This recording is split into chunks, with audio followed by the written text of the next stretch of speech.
Hello, this is the Disney theory. So, have you heard of the Pixar theory before? If you haven't, I'll probably put a link in the description to a Pixar theory video, but I'll just give a brief explanation right now.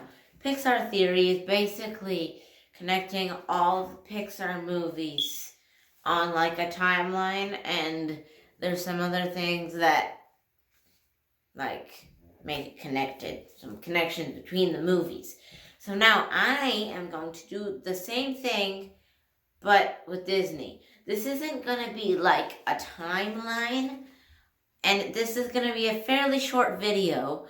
I'm just going to explain how it would be possible for all the Disney movies, Disney animated movies, the ones that were released in cinemas, not including DVD stuff, to be connected.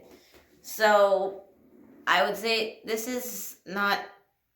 doesn't really make sense if you just look at it like you just think about it's like, well, that doesn't work because there's movies with just animals in a world where it's clearly only animals, like Zootopia and probably The Lion King.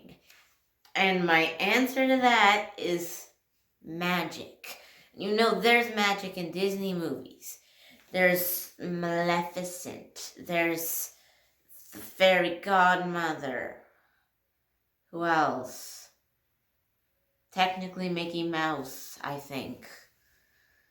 Because there was some sort of Disney thing made with like a magical Mickey Mouse. Fantasia, maybe? I don't know, I haven't seen it. But yeah, there's magic in the world of Disney. There's magic.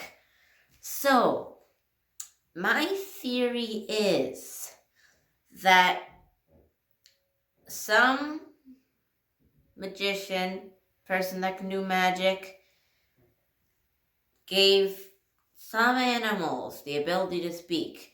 Now, I say some animals because there's animals in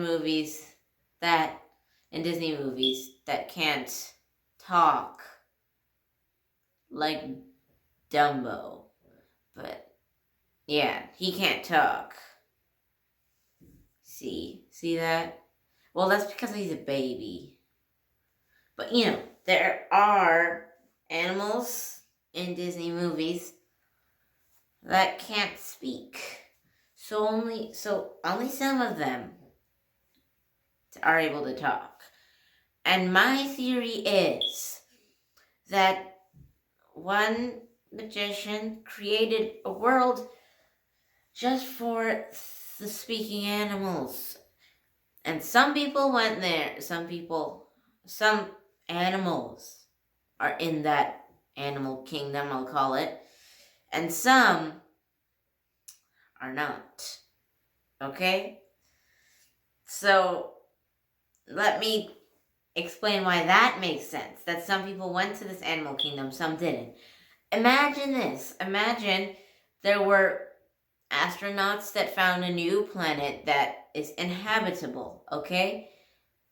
They'd be like, hey people, if you want to come to this new planet, you can come and you can live there. But not everyone's going to go there. Some people would want to stay on Earth. So that's my theory for that.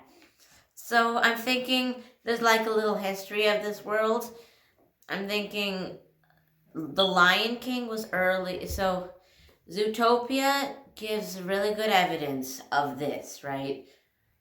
And they say that earlier in that world, the animals were like savages, kind of. Like they would eat each other. So like the circle of life in Lion King. So that is, at that time, in the time of Lion King, the animals were like kind of what they would call savages in Zootopia. It's possible, I think, that maybe they were in a stage like in between being complete savages and living together in peace, because the characters aren't necessarily like mean and like they're not really like animals. They act like a human being would act, except they're still what they call the circle of life, which is they eat each other, I guess. Not like yeah. So yeah, that is my theory. I was expecting this to be like 2 minutes, but now it's around 5 minutes. It's 5 minutes and a half ish, a little more. So, anyways, that's it for this video. If this does well, I'm gonna probably make more videos on it, like who created this animal kingdom, or maybe like a kind of timeline. But this video has to do really well for that to happen, because that's gonna take a little while. So yeah, give it a like. Share with your friends if you want me to make another part of this, part 2, and maybe even part 3. Subscribe to the channel. And bye.